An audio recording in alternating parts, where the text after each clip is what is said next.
आप सभी लोगों का स्वागत है फिर से एक बार ट्रिक जोन में। आशा करता हूँ सभी लोग सही सलामत होंगे। तो चलिए शुरू करते हैं आज का वीडियो। जहाँ पे ये जो मुकाबला था वहाँ पे श्रीलंका और बांग्लादेश के बीच, और वही दूसरा टेस्ट मैच का चौथा दिन था, और चौथा दिन नतीजा बिल्कुल निकलने वाला था क्योंकि हाथ में 4 विकेट थे और 96 रन पीछे थे बांग्लादेश। और कहीं ना कहीं मेहदी हसन मिराज दिन के आखिरी गेंद में पिछले दिन आउट हो चुके थे, तो कहीं ना कहीं वहाँ से और भी ज़्यादा उम्मीदें कम थी क्योंकि वहाँ से ऐसे कोई रिकॉग्नाइज बल्लेबाज थे नहीं। और वही लेटन दास दूसरे एंड पे खड़े थे और बाकी गेंदबाजी क्रम था जहाँ पे तैजुल इस्लाम, नईम हुसैन, हसन, जहाँ पे बल्लेबाजी थोड़ा बहुत कर सकते थे। लेकिन आज जो गेंदबाजों ने गेंदबाजी की, जो स्पिनर्स ने तगड़ा टर्न दिखाया और वहाँ पे कहीं ना कहीं फंसते हुए दिखाई दिए। सुबह के शुरुआती सेशन में ही जो पहला ही ओवर डाला प्रभात जयसूर्या ने, वहाँ पे ही विकेट छटका बैठे और वो था लेटन कुमार दास का। और वहीं पे हल्का सा टर्न आउटसाइड एज, कुशल मेंडिस कीपिंग करने आया, वहाँ पे आउटसाइड एज और ज़बरदस्त कैच पकड़ा।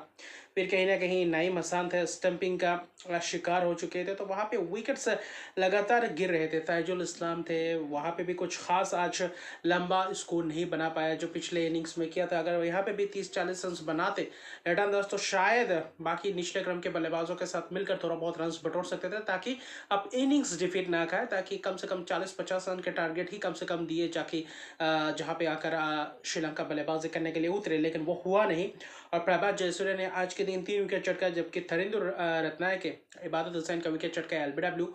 और कुल मिलाकर देखें तो प्रभात जयसूर्या ने इस इनिंग्स में पंजा खोला। 2 विकेट थरिंदु रत्नायके, 2 विकेट धनंजय डि सिल्वा।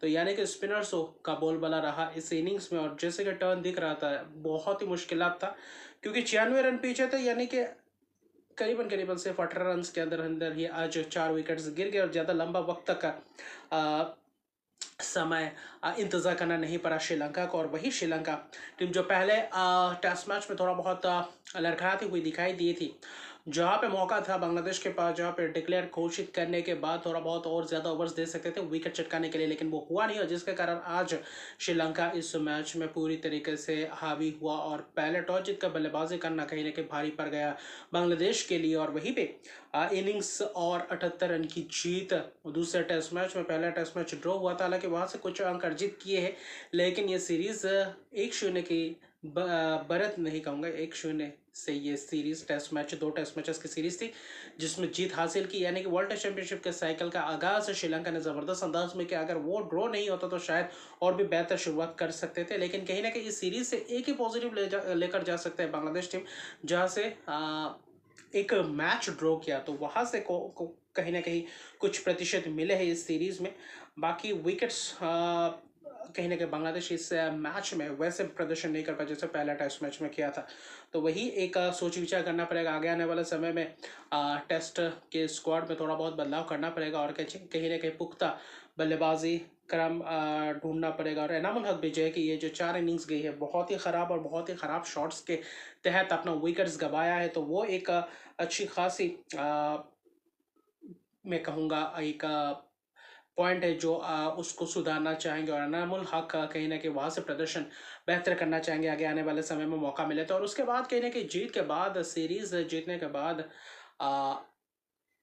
श्रीलंका वहाँ पे कप्तान नजमुल हुसैन शांतो ने एक अनाउंसमेंट भी किया है, जिन्होंने कहा कि टेस्ट के कप्तानी से हट रहे हैं इस सीरीज के बाद। तो यानी कि उनका ये कहना था कि 3 फॉर्मेट में 3 कप्तान उनको शायद नहीं पसंद, और बाकी बोर्ड्स का अलग ही मसला हो सकता है, लेकिन उनके पर्सनल ओपिनियन से देखें तो वो टेस्ट क्रिकेट के कप्तानी छोड़ रहे हैं। अभी फिलहाल बतौर खिलाड़ी खेलेंगे और ऐसा कोई नहीं कि प्रेशर है, बोर्ड का प्रेशर, ऐसा कुछ नहीं, ऐसा कुछ बताया है।